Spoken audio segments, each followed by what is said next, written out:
I have the urge to finish all the books that I'm in the middle in. What? I have the urge to finish all of the books that I have yet to finish. Did that sound better? There's a voice I always trust.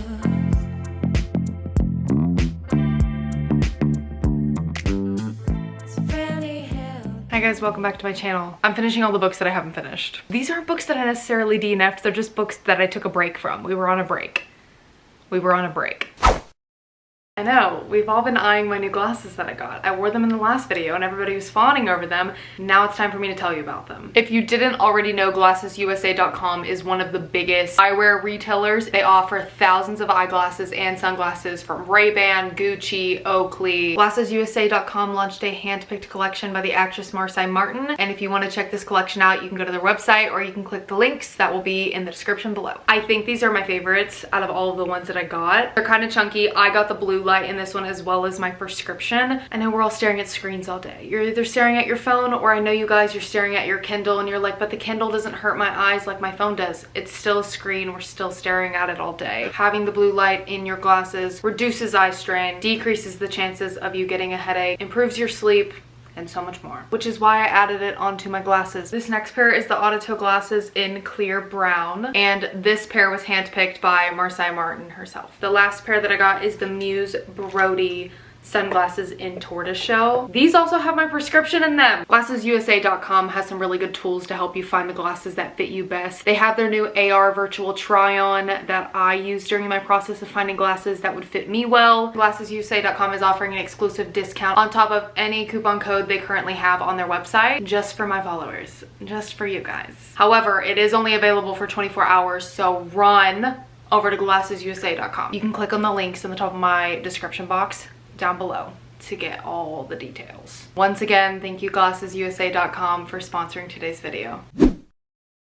There are definitely more books out there that I have DNF'd or have yet to finish, but we're just gonna focus on these four for today. The Locked Door by Frieda Mcfadden. This is actually what we're gonna start with. The only reason why I stopped reading this book was because I got it through audiobook through the Libby app, and then I ran out of time and the Libby app took it from me, and I was like, okay, whatever. Thought I had it for another week, but apparently not. This is a gripping psychological thriller with a jaw-dropping twist by Frieda Mcfadden. Frieda Mcfadden books stress me out. The Housemaid stressed me out. This one, listening to it, stressed me out. I'm hoping reading it will be a little bit better, but I feel like it won't. The next book that we're going to be finishing is The Last Word by Taylor Adams. This is also a thriller. Actually, I don't even know if I was enjoying it. It just felt too all over the place, and not in a good way. It's about this girl who writes a 1-star review for this author, and he contacts her and he's like, take your review down. That was very rude of you to say. And she's like, it's my honest opinion. I felt that way about the book that you wrote. And then the author starts stalking her. Did I mention that she just so happens to be house sitting a beach house in the middle of nowhere with only like one neighbor in sight? I know at the part that I was at, she was like under attack by the author, I think. All I know is the cops came and then they left, and that was 2 months ago. We're just gonna finish it, okay? And then next, Red, White, and Royal Blue. Someone commented on my last YouTube video, my wrap up, and they were like, am I going crazy or did you read Red, White, and Royal Blue in the month of July? I thought you did. I started it and then I stopped. Listen, it's not that it's a bad book. I actually really like it. I started it and then I got distracted by an out of context TikTok quote.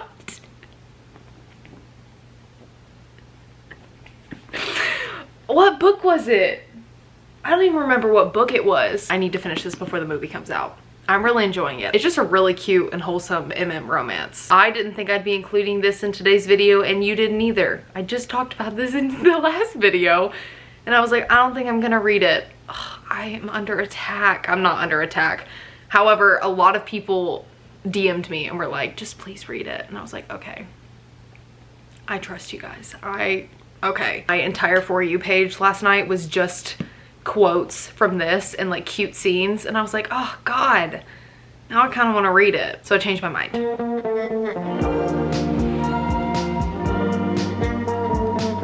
I just found out some information and I think I know who the bad guy is. What the? Wait, I did not see this coming. Basically, this girl's dad is a serial killer. He's been in prison for a while. She's like in her 30s at this point, and murders that are similar to her dad's MO from like 20 years prior are starting to pop up around her neighborhood. And she changed her name. No one is supposed to know who she is, but the detective of the town has figured out who she is, and they think, or at least he thinks, that she's the murderer. But her dad's still in prison. And so she's trying to figure out, like, what the fuck is going on? Who is doing this? It's not my dad. Does someone have it out for me? There's all these side characters in this book where you don't know who the bad guy is. Wait, that was good. We're gonna rate this book 4 stars. I think I enjoyed reading The Locked Door more than I liked listening to the audiobook. I had a little bit of an issue with the audiobook, not because of the main narrator's voice, but there was a POV, or there is a POV throughout the book from the main character's childhood self, and the way the narrator would like morph her voice to sound like a child was so aggravating to me, and it just annoyed the shit out of me. So I recommend reading it. It is free on Kindle Unlimited rather than listening to the audiobook. The plot twist got me.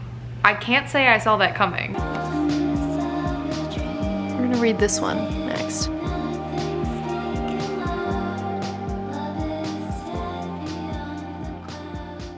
I have to finish this book before August 11th. I'm 60% into it. I'm currently at the scene where they're kind of at the, well, not a scene, they're at the lake. I don't know. I think the reason why I got distracted, because they've been happy for a very long time. The main characters got together really fast. Like, there was definitely tension between the characters in the beginning, but I'd say like 20% in, they're macking. They're becoming a thing, and they're still happy. So it's just been making me anxious, because it's been about 40% of happiness. You know, there was no slow burn. It was like, we're together, and they're still fine. I hate when the characters are way too happy. No, I do. I hate when they're too happy. It stresses me out. I don't love diplomatic romances that much. But oh well, you know. Alex and Henry though, they make me like it enough.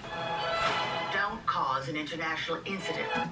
Her Texas accent is awful. What I need is... That accent is bad. You've got wearing lifts. Not that too, sweetheart.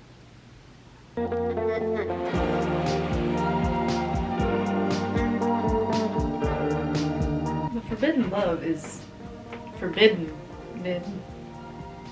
Yeah.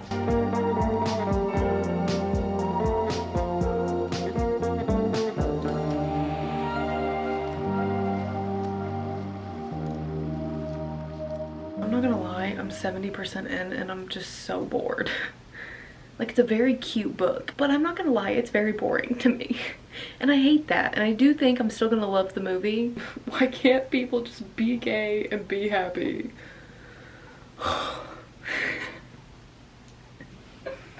Just be gay. Why do you guys care?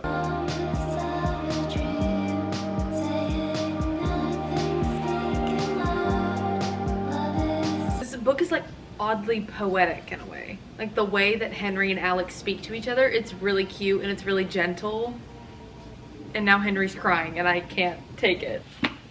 I'm done. I think I'm going to give Red, White, and Royal Blue 2.5 stars, but let me explain. I felt like there was too many slow moments throughout this book. Overall, I think it's a very cute book and I think it's gonna make a great movie. It was a lot more political than I normally tend to enjoy when it comes to reading books. I'm okay with like the overall scheme being like politics, you know? But I just kind of found myself getting bored, if I'm being honest. But also I think that's because I keep up with the news so much in real life. So when I read, I want to escape this fucked up world. And I felt like I was kind of living it in a way, even though this had a much happier ending than I feel like, you know, most politics in the real world have, based on my opinion and stuff. It was cute, but it's not a favorite of mine. Bring the next book I'm going to read out here. Come over here. Next, we're finishing Once Upon a Broken Heart. At first, when I was going into it, I thought it was going to be a retelling. It has other fairy tales like aspects tied into this one, but it's not necessarily a retelling. So many people messaged me and said that you have to get halfway and then it really starts to pick up. And I was like, okay. There's the main character, Evangeline, and in the beginning of the book, Jax is what, a fate? The immortal Prince of Hearts. She made a bargain with him at the beginning of the book, and she has his bite marks on her hand because of the bargain, and they're like shaped as broken hearts. I haven't seen him around since page like, what, 20? The heart-shaped scars on Evangeline's wrist had started to burn. They've burned multiple times. What's going on here? Usually she ignored the stinging pain and the thoughts of Jax that came with it. Girl, you met him once. Well, maybe twice. Like I said, this is like a fairy tale. So the MMC was just told that he has to hold this girl for an entire day. Of course she needs to be held for an entire day. So don't let go of her, Jax. Don't let go of her or she'll die. You have to hold her for an entire day, even though you literally have a heart of stone and don't give a shit about her. You don't give a shit about her. She's just a game to you. She's just a little chess piece in your game, but Jax, you have to hold her for a day. He held on to her as if she were a grudge, his body rigid and tense, as if he didn't really want her there, and yet his arms were tied around her waist as though he had no intention of ever letting her go. This is like, ah!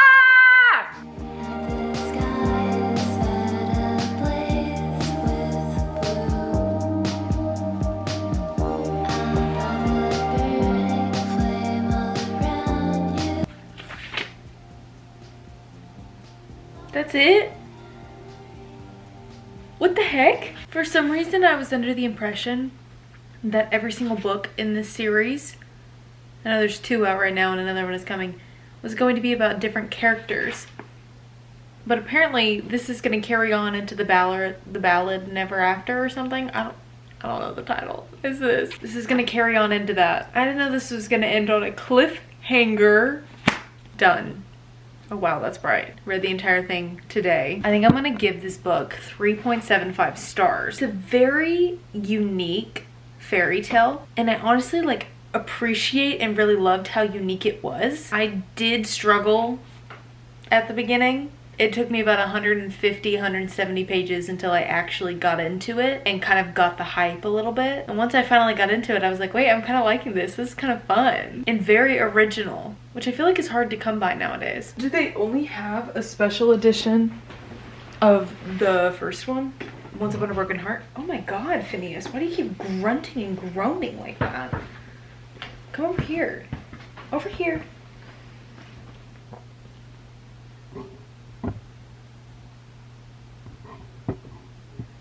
Ballad of Never After, and then there's another one coming out, A Curse for True Love. The story continues in those. Yeah, the Ballad Never After, they don't have a special edition.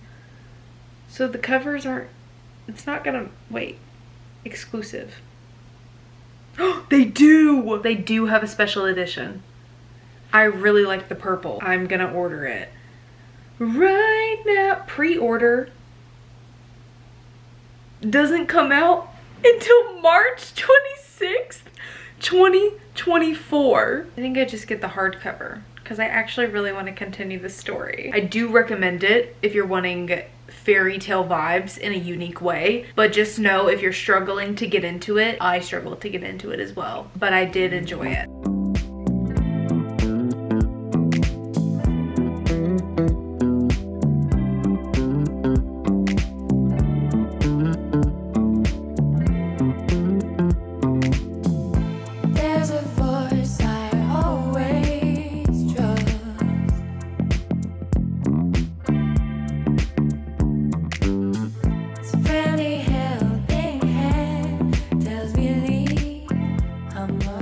I think I'm gonna give this book 2 stars. God! Ah! Let me just read you this one part that really did it in for me. I've always been a loner too. I'm ... I know I'm not an alpha male. You won't find me in a sports bar leading a pack of betas and chasing females. I'm something else.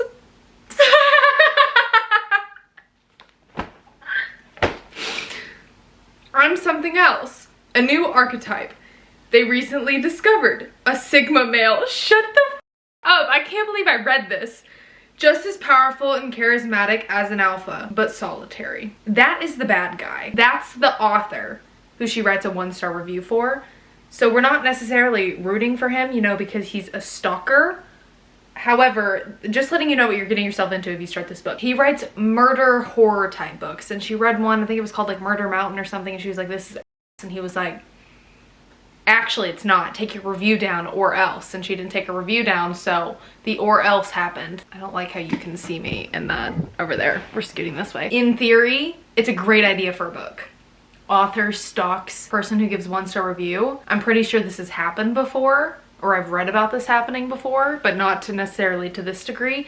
In theory, great idea. However, it didn't quite hit the mark for me. I was just like, what is going on the entire time? Not that there's any need to rank any of these, but if I have to give a favorite from this video, it's The Locked Door by Frieda Mcfadden. I really liked it. Don't forget to check out the links in the description box down below for glassesusa.com. And reminder, the offer they have available for you guys will only be valid for 24 hours. Good time.